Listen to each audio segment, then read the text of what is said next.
नमस्कार मित्रांनो, थेट मुद्दामध्ये तुमचं मनापासून स्वागत आहे. मृत्यू जगातील सर्वात मोठे सत्य, ज्यापासून आजपर्यंत कोणताही राजा, रंक, ज्ञानी किंवा पापी सुटू शकलेला नाही. पण कधी विचार केलाय का, जेव्हा या शरीरातून शेवटचा श्वास बाहेर पडतो तेव्हा नक्की काय होतं? जेव्हा हृदय धडधडणे थांबवते आणि डॉक्टर म्हणतात ही इज नो मोर, नक्की त्याच सेकंदाला आत्म्यासोबत काय घडत असतं? आपण अनेकदा ऐकतो माणूस मरण पावला, पण गरुड पुराण सांगते माणूस मरत नाही, फक्त त्याचे कपडे बदलतात. उत्तरखंडाच्या सुरुवातीलाच पक्षीराज गरुडाने हात जोडून भगवान विष्णूंना तोच प्रश्न विचारला होता, जो आज तुमच्या आणि माझ्या मनात आहे. हे जगन्नाथा, जेव्हा माणसाचा आत्मा हे शरीर सोडतो तेव्हा त्याला काय दिसतं? यमदूत कसे येतात आणि यमलोकापर्यंतचा तो रस्ता नक्की कसा आहे? भगवान विष्णूंनी दिलेले उत्तर ऐकून गरुड देवाचे अंगावरही काटे आले होते.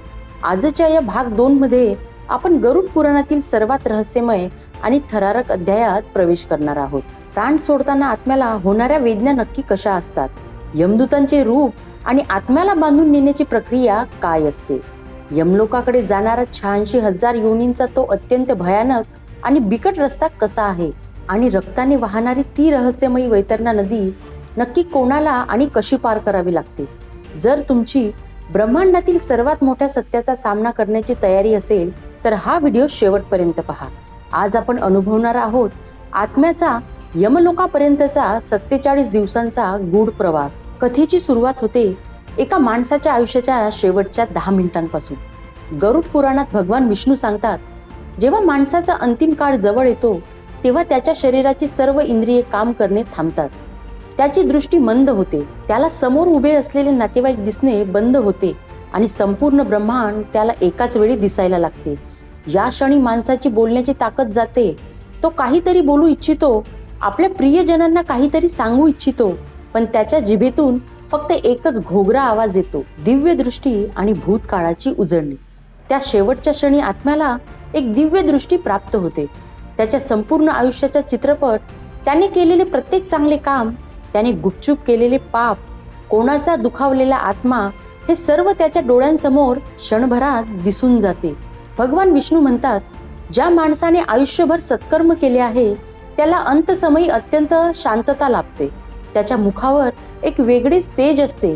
पण ज्याने आयुष्यभर अधर्म, फसवणूक आणि पाप केले आहे त्याला अंतसमयी भयानक दृश्य दिसू लागतात. आणि मग तो क्षण येतो, यमलोकातून 2 यमदूत प्रकट होतात. गरुड पुराणात यमदूतांचे वर्णन अतिशय भयानक केले आहे. त्यांचे डोळे लाल चुटूक अंगारासारखे असतात, केस उभे राहिलेले, दात बाहेर आलेले आणि हातात यमपाश असतो. पापी आत्म्याला पाहताच यमदूत मोठ्याने गर्जना करतात. तो आवाज ऐकूनच आत्मा थरथर कापू लागतो. गरुड पुराणात म्हटले आहे की पुण्यवान आत्म्याचे प्राण डोळे, मुख किंवा मस्तकातून अत्यंत सहजपणे बाहेर पडतात, पण पापी आत्म्याचे प्राण गुद किंवा मूत्रद्वारातून अत्यंत वेदनेने बाहेर पडतात, कारण भीतीने तो स्वतःचे नियंत्रण गमावतो. एकाच वेळी 10,000 विंचवांनी चावा घेतला तर ज्या वेदना होतील तितक्या वेदना पापी माणसाला प्राण सोडताना होतात. शरीरातून बाहेर पडल्यानंतर आत्म्याचे काय होते? तो लगेच यमलोकात जातो का? उत्तर आहे नाही. प्राण सुटल्यानंतर आत्म्याचे एक सूक्ष्म शरीर तयार होते. हा आत्मा हवेत लटकत राहतो. त्याला अजूनही मोह असतो. तो आपल्या कुटुंबाला पाहतो, नातेवाईकांना रडताना पाहून स्वतःही रडतो. तो आत्मा पुन्हा आपल्या शरीरात शिरण्याचा प्रयत्न करतो, पण यमदूतांचा पाश त्याला रोखून धरतो. यमदूत त्या आत्म्याला धरतात आणि वाऱ्याच्या वेगाने आकाशातून यमलोकाकडे घेऊन जातात. तिथे त्याला यमराजांसमोर उभे केले जाते आणि त्याच्या पापांची छोटीशी झलक दाखवली जाते. पण लगेच त्या आत्म्याला कोणतीही शिक्षा दिली जात नाही. यमराज त्या आत्म्याला सांगतात, तुझ्या परिजनांनी तुझ्यासाठी अजून अंतिम संस्कार आणि पिंडदान केलेले नाही. जा, आधी 13 दिवस तुझ्या घरी परत जा. तो आत्मा पुन्हा वाऱ्याच्या वेगाने स्वतःच्या घरी येतो. घरचे लोक त्याच्यासाठी जो 10 ते 13 दिवस पिंडदानाचा घास ठेवतात, त्या अन्नातून त्या आत्म्याला अंगठ्या एवढे एक नवीन शरीर प्राप्त होते. जर त्याच्या घरच्यांनी योग्य विधी आणि पिंडदान केले नाही तर तो आत्मा भुकेने आणि तहानेने व्याकुळ होऊन तिथेच भटकत राहतो आणि प्रेत योनीत अडकतो. म्हणूनच हिंदू धर्मात 10 ते 13 दिवसांचे विधी आणि पिंडदान इतके अत्यंत महत्त्वाचे मानले गेले आहे. 13व्या दिवशी जेव्हा श्राद्ध पूर्ण होते तेव्हा आत्म्याचा खरा आणि सर्वात कठीण प्रवास सुरू होतो, यमलोकाकडे जाण्याचा प्रवास. गरुड पुराणात या रस्त्याचे वर्णन वाचून कोणाचाही आत्मा हादरून जाईल. पृथ्वीपासून यमलोकाचे अंतर 86,000 योजने म्हणजेच लाखो किलोमीटर मानले गेले आहे. या अंतराला पार करण्यासाठी आत्म्याला पूर्ण 347 दिवस लागतात. या संपूर्ण रस्त्यात 16 महाभयंकर नगर लागतात. आत्मा एक एक नगर पार करत पुढे जातो. असी पत्रवन, काटेरी जंगल, या रस्त्यावर झाडांची पाने तलवारीसारखी तीक्ष्ण असतात. जरासा वारा आला तरी ती पाने आत्म्याच्या शरीरावर पडतात आणि त्याचे शरीर कापले जाते. तप्त वाळवंट, जमिनीवर तापलेले लोखंड आणि लाल गुंद वाळू असते. अनवाणी पायाने धावताना आत्म्याचे पाय भाजून निघतात.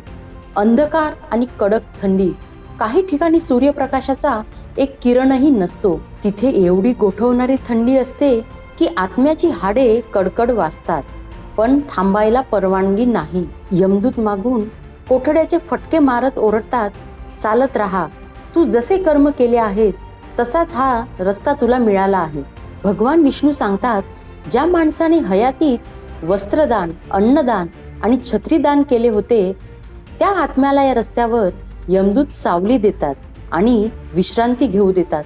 पण ज्याने फक्त स्वार्थ पाहिला त्याला अनवाणी पायाने तपत चालत जावे लागते. आणि आता आपण येत आहोत या प्रवासातील सर्वात भयानक आणि गूढ टप्प्यावर, म्हणजेच वैतरणी नदी.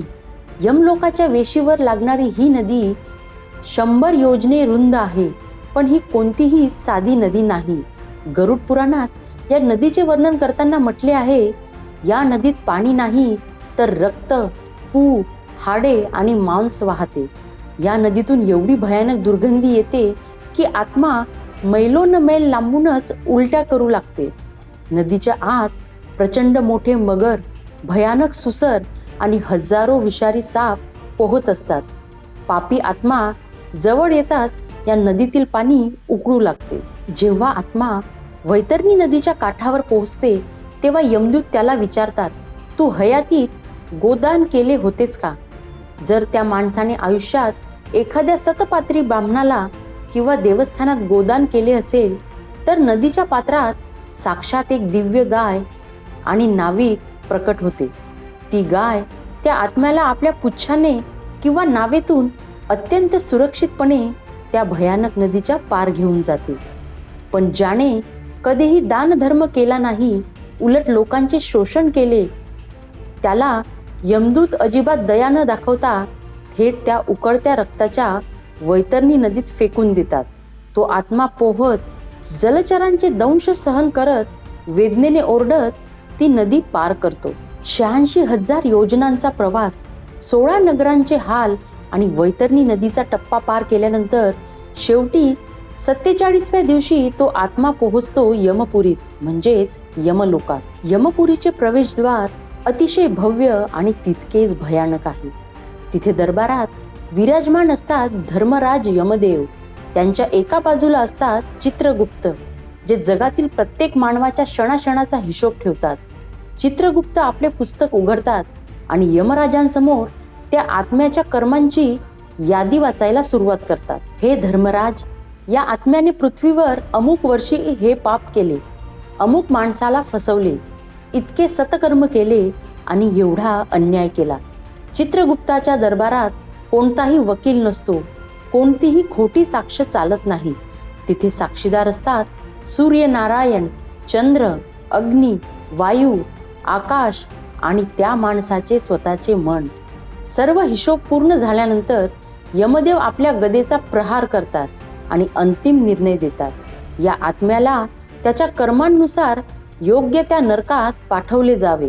तर मित्रांनो, हा होता एका आत्म्याचा शरीरातून बाहेर पडल्यापासून ते यमलोकातील न्यायनिवाड्यापर्यंतचा 47 दिवसांचा सर्वात कठीण आणि थरारक प्रवास. पण यमराजांच्या निर्णयानंतर काय घडते, पापी आत्म्यांना कोणत्या भयानक शिक्षा दिल्या जातात, हे सर्व आपण पाहणार आहोत आपल्या गरुड पुराण सिरीजच्या भाग 3 मध्ये. तुम्हाला जर भाग 2 आवडला असेल तर व्हिडिओला लाईक आणि शेअर करा. चॅनलला नक्की सबस्क्राईब करा, कारण भाग 3 लवकरच येत आहे. भेटूया पुढच्या भागात. धन्यवाद.